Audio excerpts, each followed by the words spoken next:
Je vous salue, chers auditeurs de l'émission Kangoka. Mon nom est Chris Dukumana. Aujourd'hui, nous sommes jeudi. Aujourd'hui, j'aimerais commencer un nouvel enseignement. Il s'agit d'une question qu'on se pose souvent. Beaucoup de chrétiens discutent autour de cette question et j'aimerais qu'on lise, qu'on comprenne ce que dit la parole de Dieu à ce sujet, afin que nous ayons une compréhension du point de vue spirituel. La question est la suivante. Est-ce que la malédiction financière existe? C'est ça. La malédiction financière existe-t-elle? Parce que chez nous, au Burundi, il y a un esprit qu'on appelle Ignatsi. Ignatsi veut dire la malédiction financière. Quand on parle de malédiction financière, ça dit que c'est un esprit qui est toujours là. Tu travailles, tu es bien payé, mais tu ne sais pas où va l'argent. Tu n'arrives pas à joindre les deux bouts du mois alors que tu es payé, alors que tu travailles. Et tu vois à côté de toi ceux qui gagnent le même montant, le même salaire et qui vivent alors que toi tu n'arrives pas à vivre alors que tu es payé. Tu travailles, tu as un salaire, mais ça ne marche pas. Chaque fois il y a des choses, il y a des situations qui prennent l'argent, ça ne marche pas. On dirait que c'est une malédiction.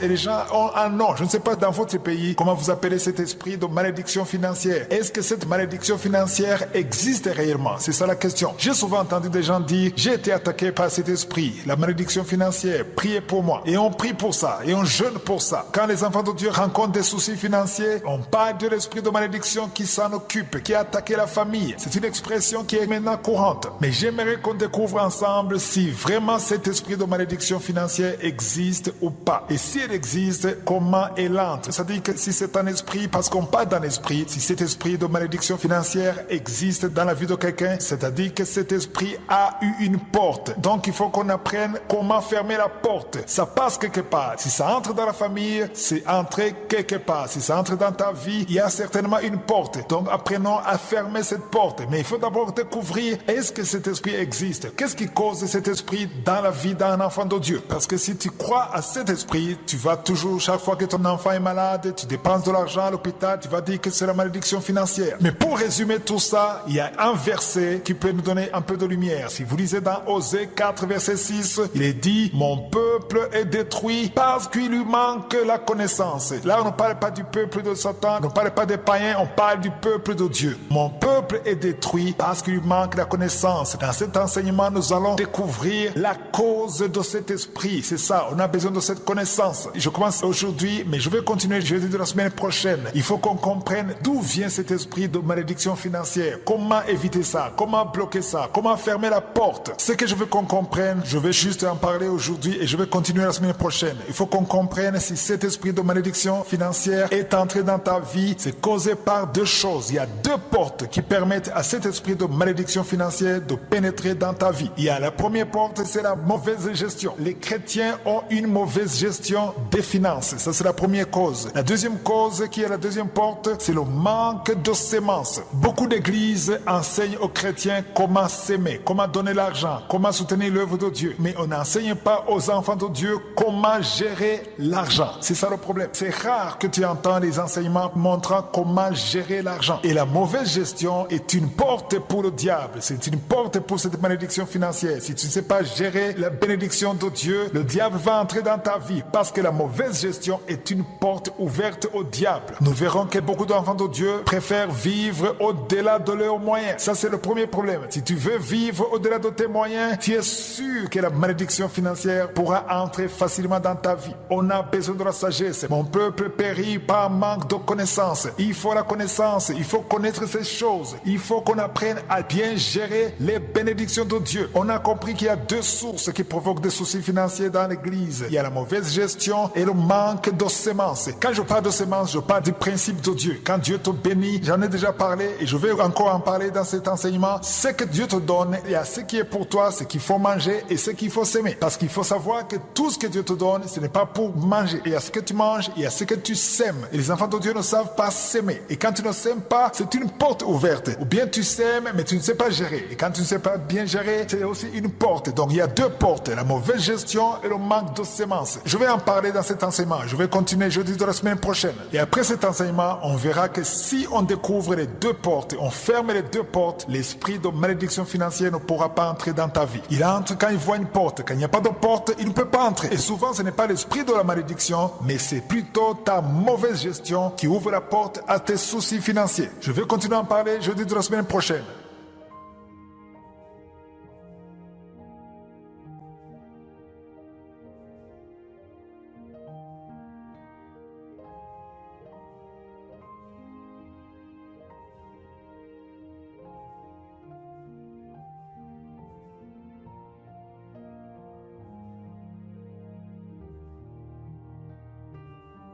Nous sommes maintenant dans le moment consacré à l'enseignement. Nous continuons à étudier le livre de Philippiens ou la lettre de Paul écrite à l'église de Philippe. Je vous ai montré que son emprisonnement a été une source d'encouragement pour beaucoup de Philippiens qui ont commencé à annoncer la bonne nouvelle sans crainte. Cela veut dire que même les moments difficiles peuvent être bénéfiques à l'œuvre de Dieu. Donc Dieu peut permettre qu'un serviteur de Dieu soit emprisonné, mais que son emprisonnement devienne bénéfique pour le royaume de Dieu. Il peut être un canal pour l'évangélisation dans la prison. Peut-être quand tu seras en prison, tu vas prêcher. Les gens vont être convertis. L'essentiel est que tu sois dans la bonne position, que tu sois dans la volonté de Dieu et que tu saches que toutes choses concourent au bien de ceux qui aiment Dieu. Paul dit au verset 14, dans Philippiens chapitre 1, verset 14, que la plupart des frères dans le Seigneur, encouragés par ces liens, ont plus d'assurance pour annoncer sans crainte la parole. Donc, son emprisonnement a été bénéfique. Il voit ça du bon côté. C'est pour cela qu'il ne se lamente pas. C'est important que nous soyons à un niveau où on ne se lamente pas. Même les mauvaises choses qui nous arrivent,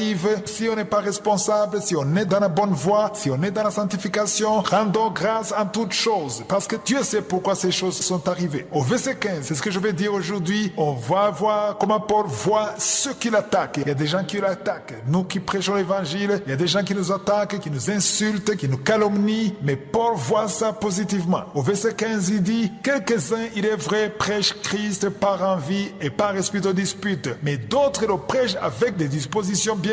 Ici, il dit clairement qu'il y a deux catégories de ceux qui prêchent Jésus. Il y a ceux qui prêchent Jésus sincèrement, qui veulent que les gens soient sauvés, qu'ils aillent au ciel. Mais il y a d'autres qui ont un autre agenda. C'est pour ça qu'il dit qu'il prêche Christ par envie ou par esprit de dispute. Il y a ceux qui l'attaquent. Au verset 16, il dit, ceux-ci agissent par amour. Là, il parle de ceux qui prêchent avec un cœur sincère, qui aiment Dieu. Il dit qu'ils agissent par amour, sachant que je suis établi pour la défense de l'évangile. Là, c'est la catégorie positive de ceux qui prêchent Christ comme il le faut. Mais au verset 17, il dit, tandis que ceux-là, là, il parle de ceux qui prêchent négativement, qui n'aiment pas Jésus, il veut troubler Paul, il dit, ceux-là sont animés d'un esprit de dispute. Imaginez-vous quelqu'un qui prêche Christ, animé d'un esprit de dispute. Ils annoncent Christ par des motifs qui ne sont pas purs et avec la pensée de me susciter quelques tribulations dans mes liens. Même aujourd'hui, même dans Kanguka, il y a des gens qui attaquent, qui m'attaquent, qui disent que je suis sataniste, que ce que je dis n'est pas vrai, que la force qui guérit les gens ne vient pas de Dieu, que j'ai des pactes avec ceci, avec cela. Ils disent des choses pour me susciter quelques tribulations. Mais ça, c'est normal. Paul dit que c'est normal. Ils annoncent Christ. Ceux qui disent ça, ce ne sont pas des païens. La plupart de ceux qui disent ça, ce sont des chrétiens ou des prédicateurs ou des pasteurs. Ils disent ça. Ils ont même des chaînes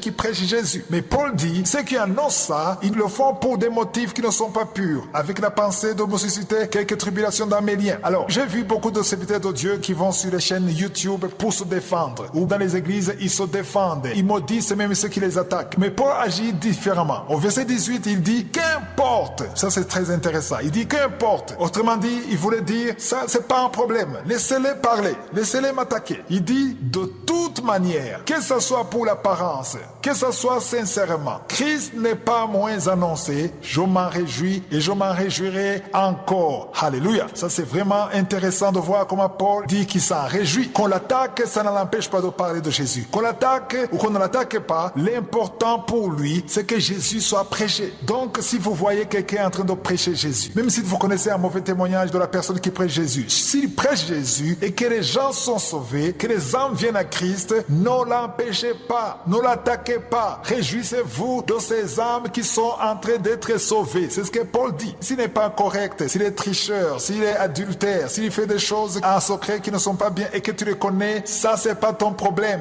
Dieu le jugera. Dieu le jugera. Ce qui est intéressant, c'est que les âmes sont sauvées. Voilà pourquoi Paul dit, qu'importe, de toute manière, que ce soit pour l'apparence, c'est-à-dire que ce soit par hypocrisie, que ce soit sincèrement, Christ n'est pas moins annoncé. Autrement dit, l'important, c'est que Jésus-Christ soit annoncé. Réjouissez-vous de ce que Jésus-Christ est annoncé. Ceux qui le disent sincèrement ou par hypocrisie, c'est leur problème. Ils sont peut-être des ponts. Il y a des serviteurs de Dieu qui sont des ponts, qui permettent aux gens de traverser, alors que eux n'iront pas au ciel. Ça, c'est pas ton problème. Dieu les jugera. Laissez-les prêcher Jésus. Laissez les âmes être sauvées. Réjouissez-vous de ce que les âmes sont sauvées. Voilà le point de vue de Paul que j'ai beaucoup admiré. Si je suis le vœu, je vais continuer à en parler dans un cas de demain. Je souhaite tous de passer une excellente journée.